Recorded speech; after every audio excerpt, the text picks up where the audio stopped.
Um bom dia a todos. Bem-vindos, irmãos e irmãs, ao nosso encontro nesta Eucaristia. A família do Senhor, congregada na força do Espírito, para celebrar o perfeito louvor à Eucaristia. Seremos alimentados pela palavra e fortalecidos pelo corpo e sangue do Senhor. Assim, na alegria, iniciemos esta Eucaristia em nome do Pai, do Filho e do Espírito Santo. Amém. A vós, irmãos e irmãs, paz e fé da parte de Deus, nosso Pai, e de nosso Senhor Jesus Cristo. Bendito seja Deus que nos reuniu no amor de Cristo.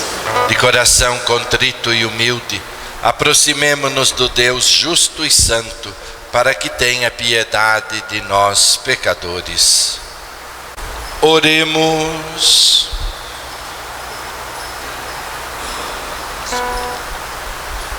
Deus de poder e misericórdia, afastai de nós todo obstáculo, para que inteiramente disponíveis nos dediquemos ao vosso serviço.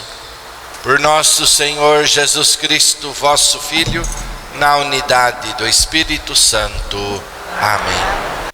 Deus é o Deus dos vivos, é o Deus do amor. A ressurreição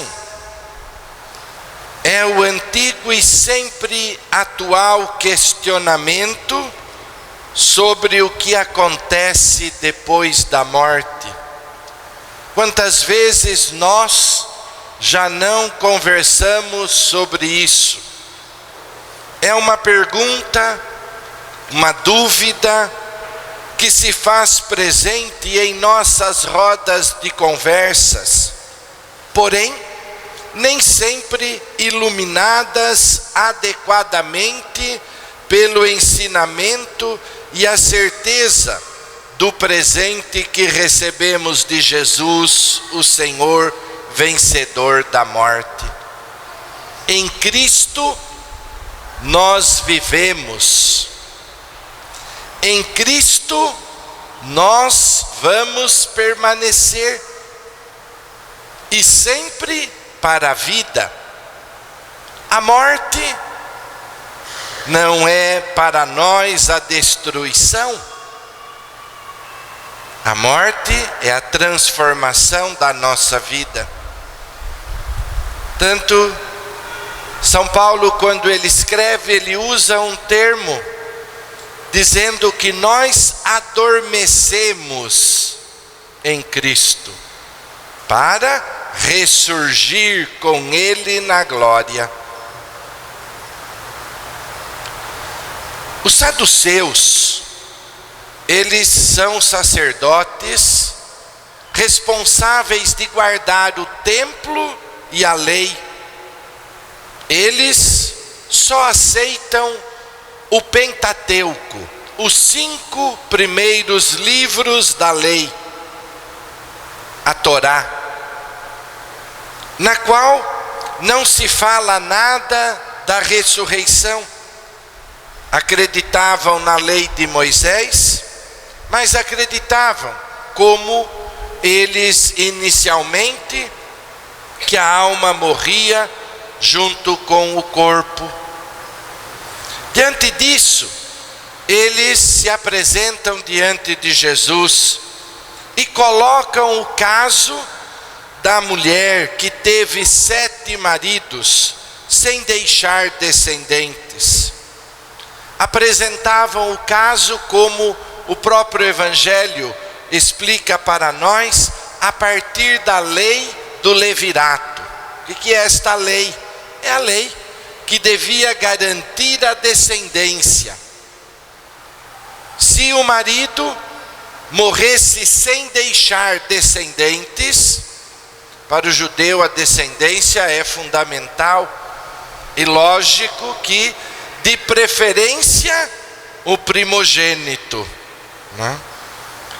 Porém, se morresse sem deixar a descendência, o irmão deveria casar com a viúva para garantir a descendência. E o filho que nascesse não seria filho dele, mas seria filho do falecido, do irmão falecido, para justamente ser o herdeiro. Não era do pai genético, mas sim para a descendência.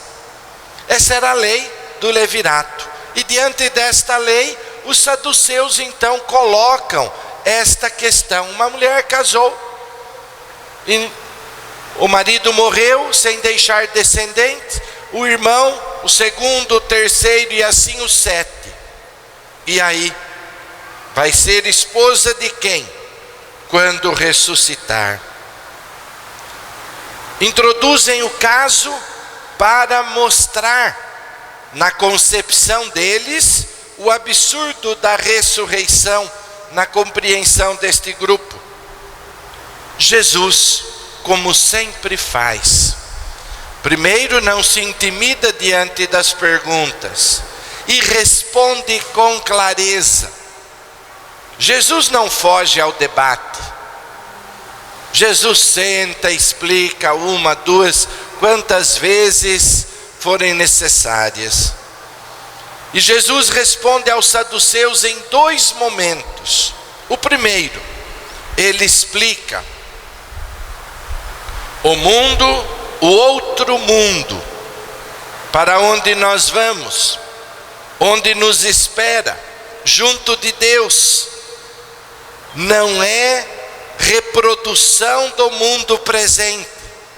Aqui nós carregamos as necessidades. Lá nós teremos todas as nossas necessidades saciadas, porque estaremos plenamente mergulhados em Deus. Aqui nós temos necessidades de relacionamentos e de organizar os relacionamentos. Então, temos esposo, esposa, filhos, pais, mães, amigos, companheiros. Lá, todas estas relações estão saciadas, porque nós não teremos necessidades de estabelecer relação com o outro, porque a nossa relação é com Deus. Porém, estaremos diante dele com aquilo que somos, porque cada um é. Ninguém deixa de ser. Porém, nós não vamos carregar a necessidade da relação. Às vezes perguntam: nós vamos saber quem é o pai, quem é a mãe? Sim, claro. Porém, não vai ter a dependência de pai e de mãe, de esposo e de esposa. Nós viveremos para Deus e não para nós. Para nós está superado. Por isso, meus irmãos, a vida não vai carregar nada deste mundo para lá. Padre, complicado. Não, não é complicado. É só entender que a nossa vida estará saciada no amor. Pronto. Deus vai suprir todas as nossas necessidades, preenche todas as nossas lacunas.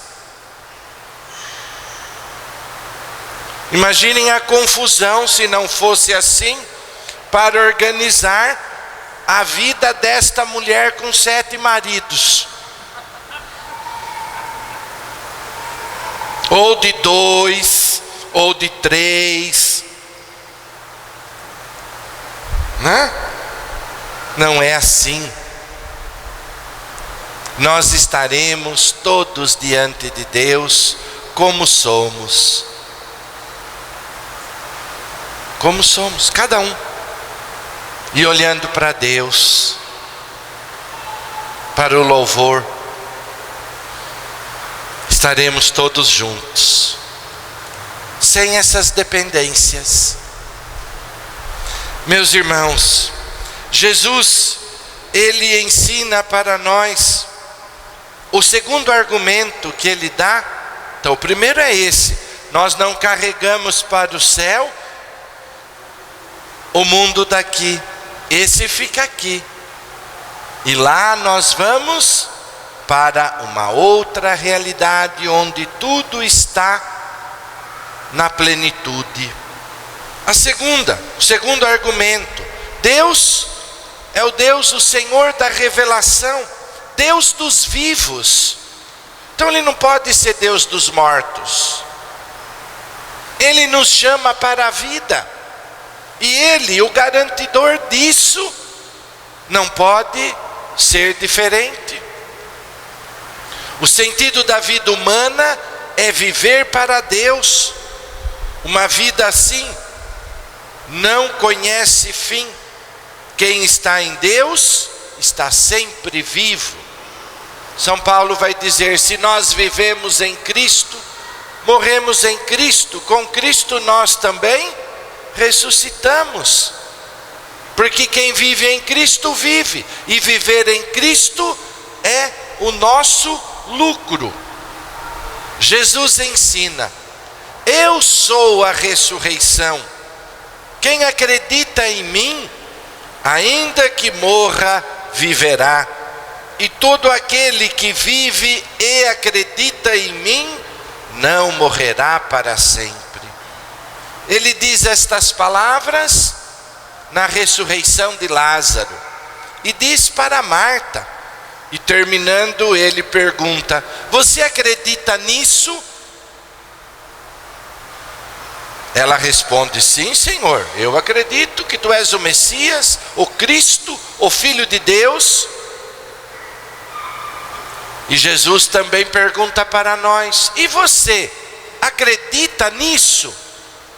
No que você acredita? Porque se a gente não acreditar profundamente, nossas conversas continuam povoadas de dúvidas, e das conclusões que a gente vai tirando, muito mais complicada do que aquilo que a palavra ensina. Porque a gente quer que o céu seja a reprodução da terra, e não é assim. Basta saber, Deus nos assume, e Deus nos dá a vida.